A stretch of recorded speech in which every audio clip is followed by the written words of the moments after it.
Yun naman, pag-usapan natin isa lang na isang problema sa isang sasakyan. Maraming cause actually ang maraming cause yung problema na to. Yung pupugak-pugak, nagpa-vibrate, pagka naka-idle halos matay-matay na. Maraming cause yan sa dalawang bahagi. Una yung ignition system at pangalawa yung fuel system. Kapag sa ignition system may mga problemang spark plugs, ignition coil, yon ay mga sanhi ng engine hesitation, engine vibration, or engine stalling. Sa fuel system naman, kapag barado ang fuel filter, barado yung strainer ng fuel sa loob ng fuel tank, nagkakaganyan din. Nag-i-stall din ang makina or namamalag or nagkakaroon din ng engine hesitation. Pagkakataong ito naman ay na-check ko na, dina-diagnose ko na to. Ang problema nitong sakyan na to is ignition coil. Ngayon, ang gagawin natin, pakita ko sa inyo kung paano magpalit ng ignition coil. Okay, simple lang to, madaling trabaho lang to. Ang mahirap lang yung hanapin yung problema, mag-diagnose ba. Pero sa pagpapalit ng pyesa na sanhi ng problema madali na yun. Ang mahirap lang yung mag-diagnose. Okay, let's go. Okay, ang una natin gagawin para matanggal natin yung ignition coil ay tanggalin natin itong cover, engine cover. May 4 na tornilyo yan na G's at itong gamitin natin. Okay, luwagan natin. Pagkaluwagan naman yan, tanggalin yan.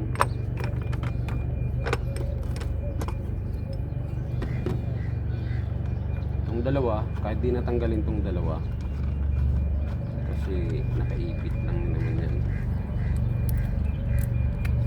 Itong sa taas kailangan tanggalin, dalawang G's.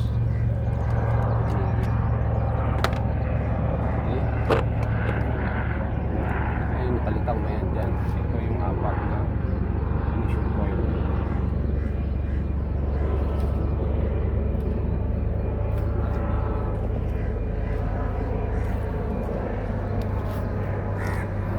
Ngayon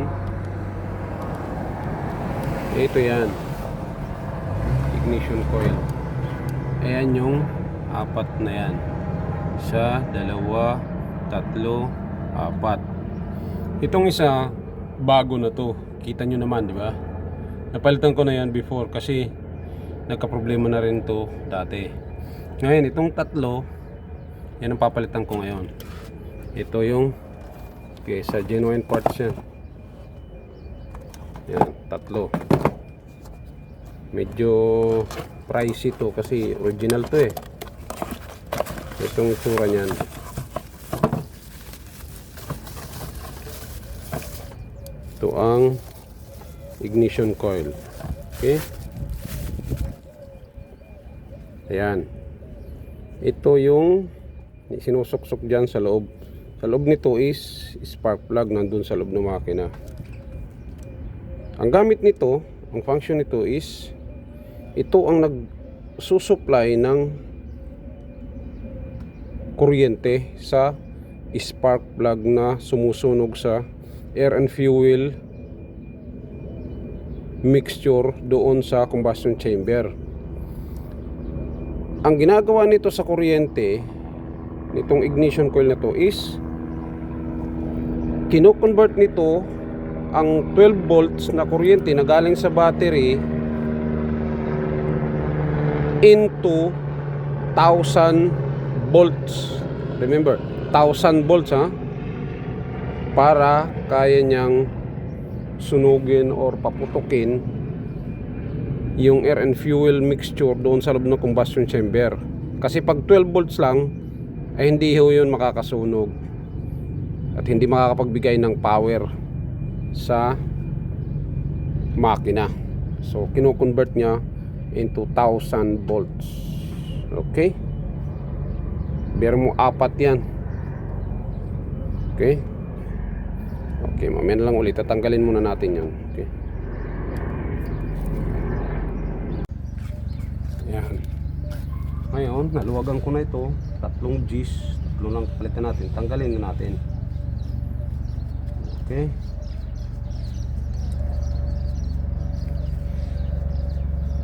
tanggalin na natin itong 3 ignition coil.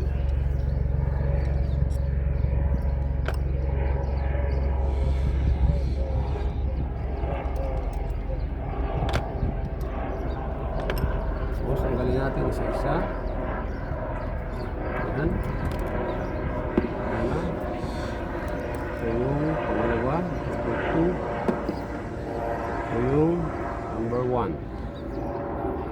So tingnan natin kung parehas ang haba yung ating nabili. Parehas. Okay. Parehas. Kapit na natin sa isa. Ayan.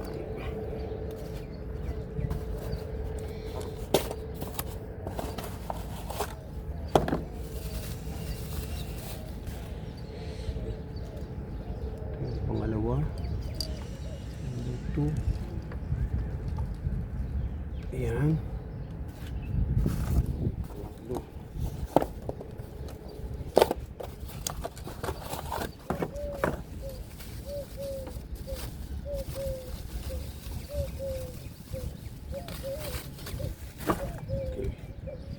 Number 3.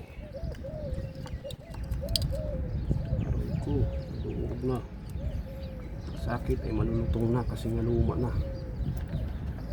Okay, sabitan natin ulit ng tornilyo.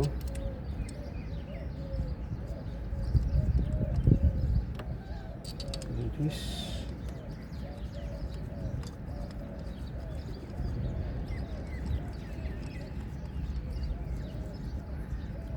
Putulin yung video para tuloy-tuloy. Ayan. Tapos kita natin, kapatid, ito ay G's lamang ha, kaya konting higpit lang to.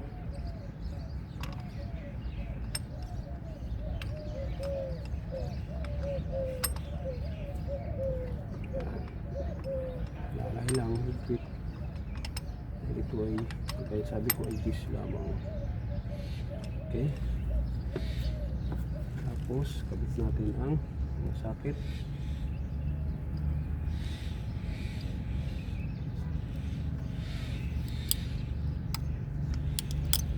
Ayun. Okay,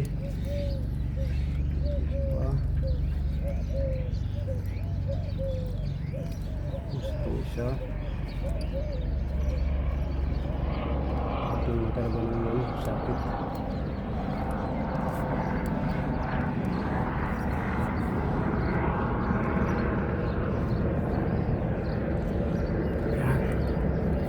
Okay. Okay. Ngayon, nakabit na natin itong 3 bago na silang lahat. Lagyan ko lang ng mga tie clip kasi nga malulutong na yung mga sakit. Medyo wala na yung mga lock. Yan, bago na silang lahat, 4.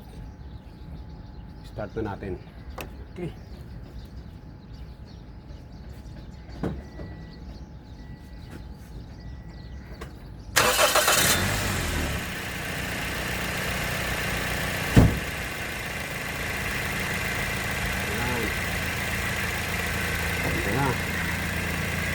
Pino ng under.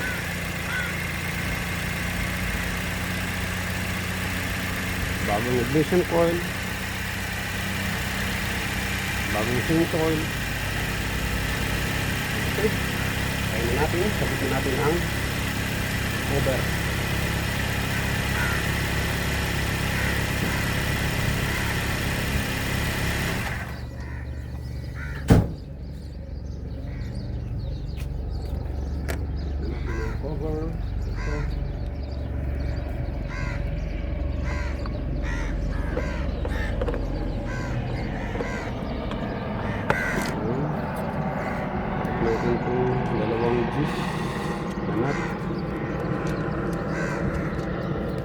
gaya kanina.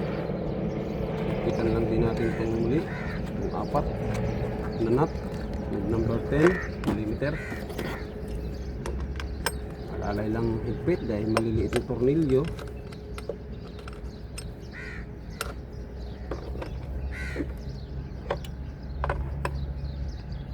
Okay, that's it. Tapos na. Thank you. Yan, after gawa, washing.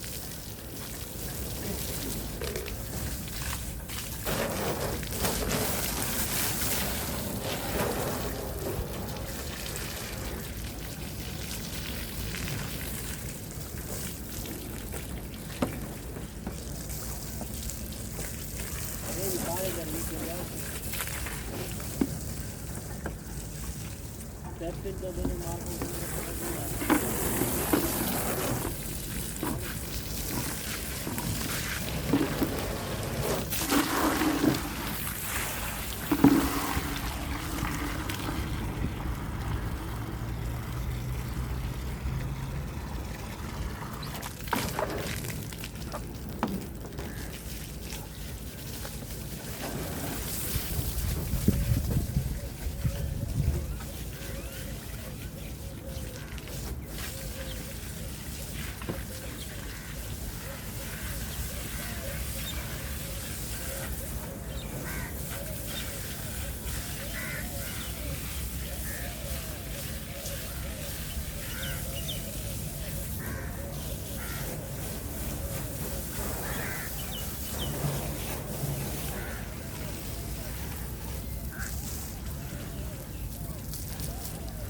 Okay.